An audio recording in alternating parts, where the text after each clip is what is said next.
அதனாலதான் அதிமுக என்ற கட்சியை கொஞ்சம் கொஞ்சமாக விழுங்குறாங்க. அரசியல்ல நேர் எதிரியா இருந்தாலும் அதிமுக தொண்டர்கள் மேல நாங்கள் உண்மையாக பரிதாபப்படுகிறோம். அவங்களுடைய உணர்வுக்கு மாறாக கட்சியை கொண்டு போய் டெல்லியில் அடமானம் வச்சுட்டாரு பழனிசாமி. தன் சொந்த நலனுக்காக சுயநலத்திற்காக எப்படியாவது முதலமைச்சராக ஆகணும் என்ற நப்பாசையில பழனிசாமி அடிமையா கிடக்கிறாரு.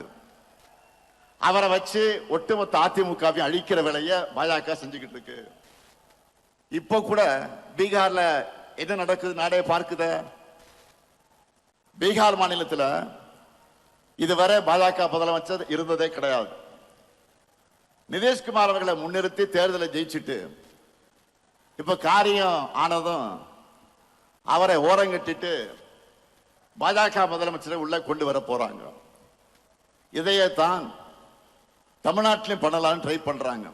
நான் அடிச்சு சொல்றேன், சேலஞ்ச் பண்ணி சொல்றேன், இந்த முத்துவேல் கருணாநிதி ஸ்டாலினும் எங்க திமுக இருக்கிறவரை பாஜகவால் தமிழ்நாட்டை ஆள முடியவே முடியாது.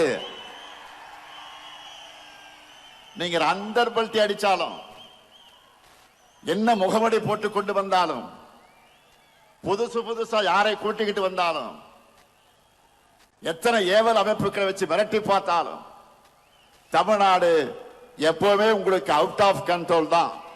Madam, did the Honorable Chief Minister of Bihar, Nitish Kumar ji, did he call to MK Stalin ji and spoke in the phone? No. Did anybody from JDU called Tamil Nadu Chief Minister and spoke in the phone? No. He himself, why is he reacting? Nitish Kumar ji has served as Bihar's Chief Minister multiple terms, is serving now. And what I understand from the public and press statement, he has wantedly decided that he has to go to Rajya Sabha also. As he has gone to Lok Sabha, he has become an MLC, MLA and everything. That is for him and his party to decide. And the MLAs to decide the next Chief Minister. Why is Tamil Nadu Chief Minister creating unnecessary fear? Tamil Nadu Chief Minister saying baseless things with respect to Nitish Kumar ji submitting his nomination to Rajya Sabha. That was what has happened till now. Nothing has happened more than that. We all expect Tamil Nadu Chief Minister to tell us in 5 years what he has done. Instead, he talks about Bihar, he talks about MP, he talks about UP, he talks about everywhere but not in Tamil Nadu. In yesterday's Trichy meeting also, the Tamil Nadu Chief Minister's statement was in full fear